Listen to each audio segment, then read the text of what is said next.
guys, welcome back. If you are here, you know you are watching the Dior Group. Yes, sir. Yes, sirree. Thank you guys for watching again. If you stumble across our page, on YouTube, Facebook, Instagram, we're grateful that you're watching our page.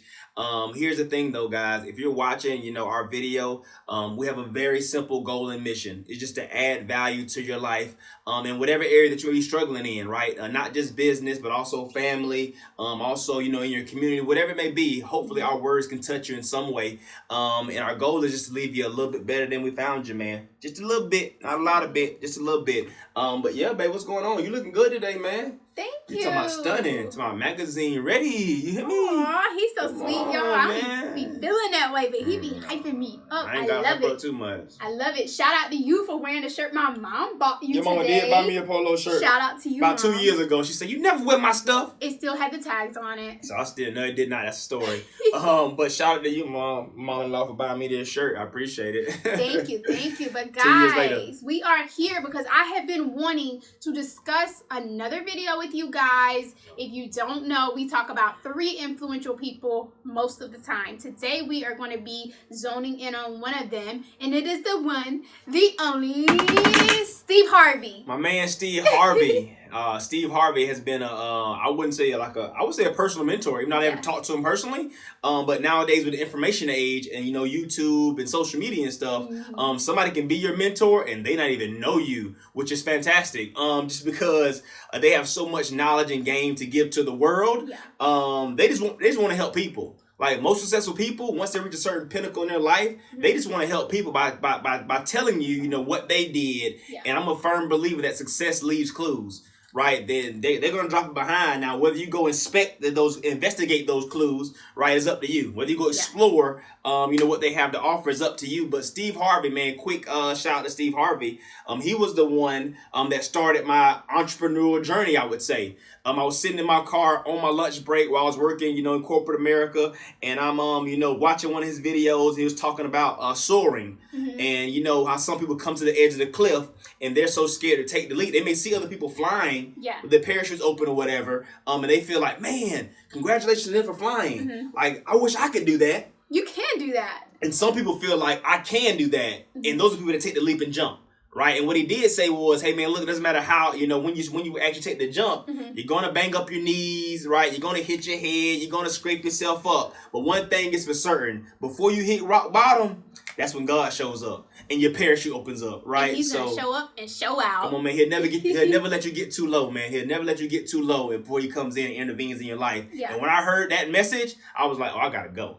I gotta jump now. I can't wait any longer. I could be dead, 2 years from now. I need to jump now. So shout out to Steve Harvey. Shout out to Steve Harvey. Steve Harvey, you are going to be one of the main reasons we hit 1 million because you gave him the courage to jump. But we are going to jump right in this, guys, because I cannot wait for you guys to see this video today. It is so good. How did I keep the faith? It was a couple of reasons. Number one, I know from living that if you quit whatever you're trying to accomplish, if you quit, whatever you were trying to accomplish can never happen. There's not even a remote possibility. If you quit, there is no chance of it popping back up again, coming back later.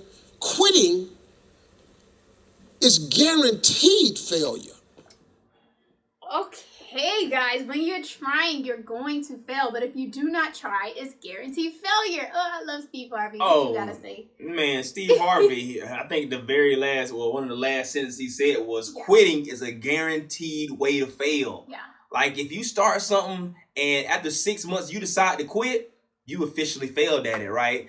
Because when you go into something, right, that's let's say you want to build a business, right? Let's keep it plain. You want to build a business. Let's say you want to start your own franchise, right? Let's say you got $500,000 in the bank and you want to invest in a Subway franchise. Right? Would you invest in that Subway franchise and after 6 months or a year of it not doing well, would you say I quit? Like, no. So when you're building a business, when you're trying to build a business, you have to come into it with the mindset of, I'm going to at least give this the full 10,000 hour effort. I'm going to get us a full 5 years, man. I'm going to go into it with a 5-year mindset and say, hey, I don't care what happens. Like, I'm going to at least give at least a full 10,000 hours to become a professional, right? So I can really see if this works or not. Like, so many people come into something and they start something up, and after the first 6 months, year, 2 years, 2.5 years, they say, you know what? Oh, this don't work, I quit. Yeah. You can't have that mindset when you're building a business. When you try to do anything great in life, like, nothing comes easy. If it was easy, everybody would be doing it. That's kind of it. But if you quit, you're guaranteed to fail. If you quit, you're guaranteed to fail. And I like how you related it back to building a business, but that's anything. Business, like you said, relationship. If you go into it with the mindset of, if it gets tough and if it gets uncomfortable, I'm leaving, I'm quitting, I'm over. Like, what will you ever have when you look back on your life and you're laying in your deathbed and you're like, everything I tried, I quit. Like, what kind of feeling? I wouldn't even want to feel that. Come on, man. I wouldn't want to feel that. Either you can go chase your dreams or you can live with regret. Like, that's just really it. You got a decision to make. I can go chase my dreams and or I can be in my deathbed talking about what if. Yeah. Like, what if I would have did this? What if I would have did that? Let's say it's not even a deathbed. Let's say it's just, 5 years later. And you look at your life and 5 years later, you're no further than you were 5 years ago. That was my biggest fear. Yeah. My biggest fear was 5 years from now, I'm no closer to financial freedom than I was 5 years ago. And that haunted me. What else Steve talking about? And then number two, you have to make sure that your dreams, your aspirations and goals are so big that not accomplishing them is not an option. It's just not an option. So, I've been on that same page recently too. When I started on my journey, it was a journey of, hey man, look, I got some big goals and I got big dreams for my family. And those big goals and big dreams, those are what pull you out of bed every day, right? When you have small goals and small dreams, sometimes it's not enough to get you out of bed. So if your small goal is, hey man, look, I want to, pay a credit card off. Now that's a good goal to have, right? But that goal going to pull you out of bed every day and force you to go do something amazing, right? To go do something, next level, to go do something, inspirational across, impact the world. Like, is paying off your one credit card, is that enough to get you out of bed and build a legacy for your family? Probably not, right? But when your goal is, hey man, look, like, I want to make sure when I pass away, my grandkids straight. yeah. That's a huge goal. Like, that's a goal where it's a never-ending journey. So you constantly wake up every day saying, well, until I got enough money, my grandkids straight, like, I got to keep working. Yeah. I don't even have grandkids yet. Like, our kids are 5 and 1. No time soon. No time soon, right? But still, it's the fact of knowing, like, when I pass away, I did everything that I could do, right? Me and my wife did everything that we can do to build a legacy for our kids. And that's a big dream for me, but what are your thoughts on that? Like, dreaming big. I'll touch on what he said. So, like Steve Harvey said and Adam elaborated on, your goals and your dreams must be bigger than you. So, when you start out and you think, I'm going to use health for an example, just because it's the quickest one and it's 2021. So, most people are on their health right now. So, when you wake up and you say, hey, new year, new me, I want to lose 20 pounds. Now, just being realistic, not saying that goal won't happen, but even if you lose the 20 pounds, if that was your only goal, as soon as you reach it, it's probably more likely to come back. But if you change the mindset and say, hey, I want to change my health to ensure that I can live to 80, 90 years old, now your goal is more sustainable. Because or 100. Or 100.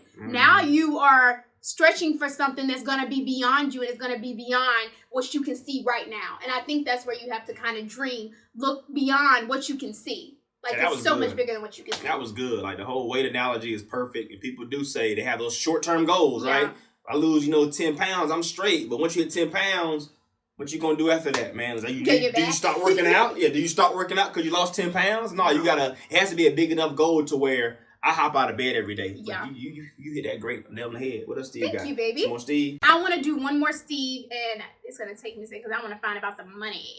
Just some money. Nothing wrong with being regular. A lot of people are happy being regular. I just wasn't. I didn't want to be regular. I didn't want no regular life. I didn't want no regular house. I didn't want no regular car. I didn't want no regular clothes. I didn't want no regular checking account. I just didn't want it. I wanted to have an exceptional home.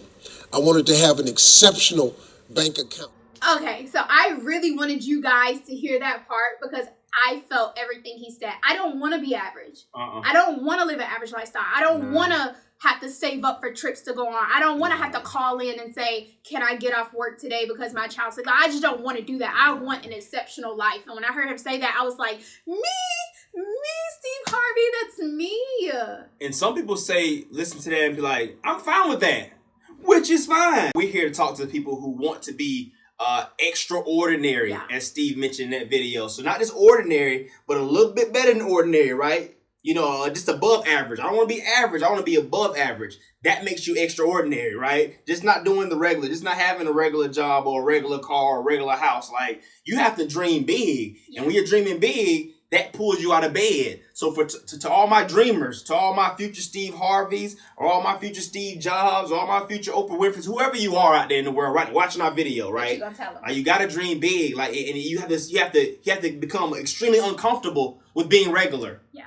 Like, become extremely uncomfortable with being average. Once you get uncomfortable being average, once you get uncomfortable, you know, just waking up every morning, going to unlock your store, pulling up the gate, going in, you know, writing people up, you know, checking their time cards. Once you get tired of doing all that stuff, hey, man, you'll start doing something different. But you have to get extremely uncomfortable, right, to get out of that zone. But a lot of people who are average or who have succumbed to being average and regular, people who decide to step out the box, step out on faith, they're uncomfortable. Like, they're uncomfortable being regular.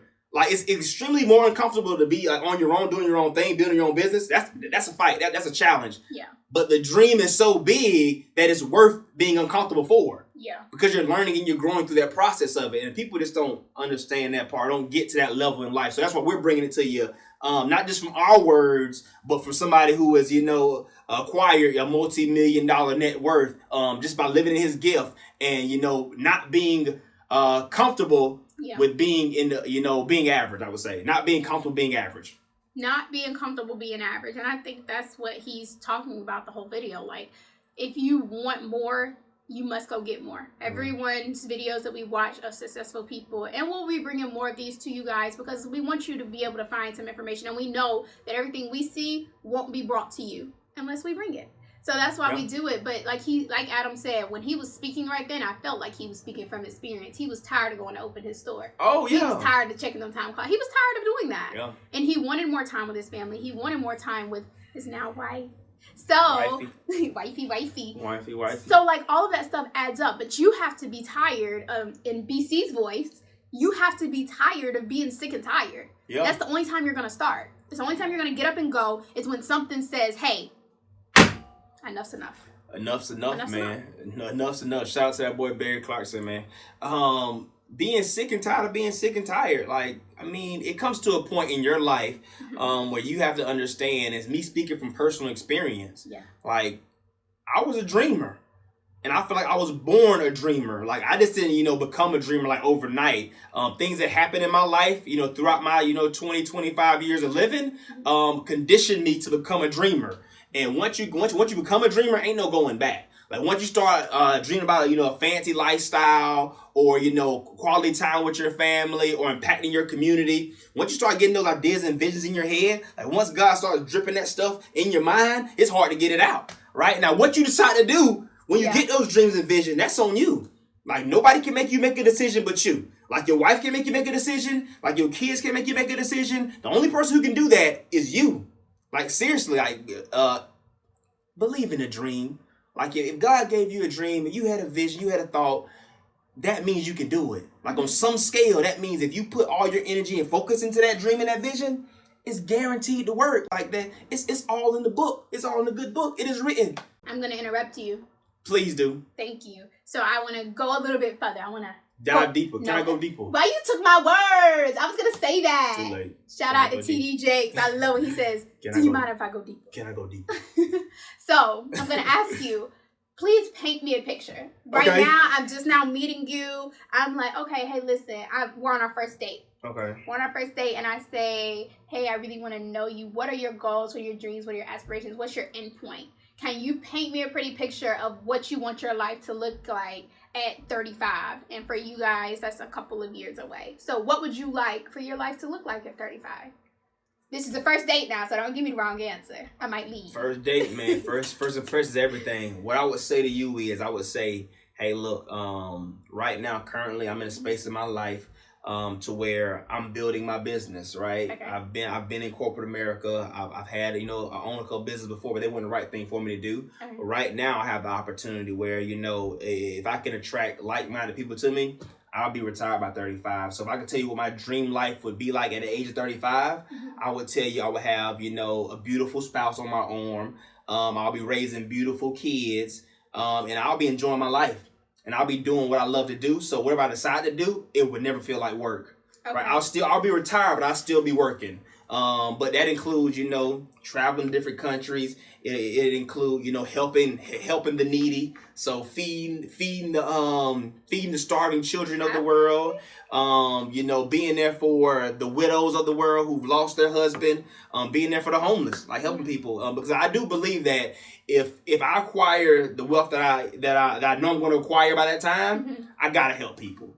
So my life after 35 will be sitting around helping people and enjoying my life, because one day we all got to go on the ground. So can I ask you one more question, Mr. What? Adam? This has been an amazing first date. Oh. Will you marry me? Oh, see, you see, when you speak from the heart, like it over with, the heart melts. But seriously though, man, like that was great though, because people should think 5 years down the road, like 4 or 5 years down the road. What does your life look like? What do you want to look like? What don't you want to look like, and what do you want to look like? And we spoke about that before, knowing what you don't want to get what you do want. I think it starts there. So I will, if I had to leave one message in this video that people are going to watch, is what don't you want your life to look like 5 years from now? What don't you want it to look like 5 years from now, right? And whatever you don't want, if you're currently doing it right now, it might mean you need to stop it. I'm just going to keep it a buck. You might need to stop it and do something different. That's a word. That's a word, honey. 100. I'm putting a little 100 emoji on that. 100. But guys, I'm so glad you came back again for another video. If you're here and you're watching us and you're supporting us and you're sharing our stuff from the bottom of our heart deeply, thank you. And when we blow up and we get big, we got you. We always got a little opportunity for you. Come on, man. We always got an opportunity for you, man. But again, thank you guys for tuning in, watching us. What should they go do? Again, if you're watching this video and it touched you on, it helped you in some area of your life. If we helped you, if Steve helped you, I definitely recommend you go click on that link and watch the full video. It's only 6 minutes long. You have 6 minutes to spare. Trust me. I'll tell you guys, if you're watching this video, and it touched you in some type of way, share it to somebody. Like if you know somebody who resemble us, who have the same passion and goals as us, they need to hear this message, right? They could be trapped in a situation where they need an outlet. Yeah. So share it to them. If you're watching our video, like it. Like be a supporter. If you're a supporter, like it. If you're on Facebook, give it the little red heart. Like it. Love it actually. But other than that, man, just share it. And we'll continue to work through. Let God work through us. I would say that. Let God work through us, and how we can help you. We just want to help you. That's all we can do. There you go. And again, guys, it's been another Dior Group production. Dior Group production, man. We out. Love y'all. Be good. Be safe. If you enjoyed this video, please like, comment, subscribe, and we'll be back soon.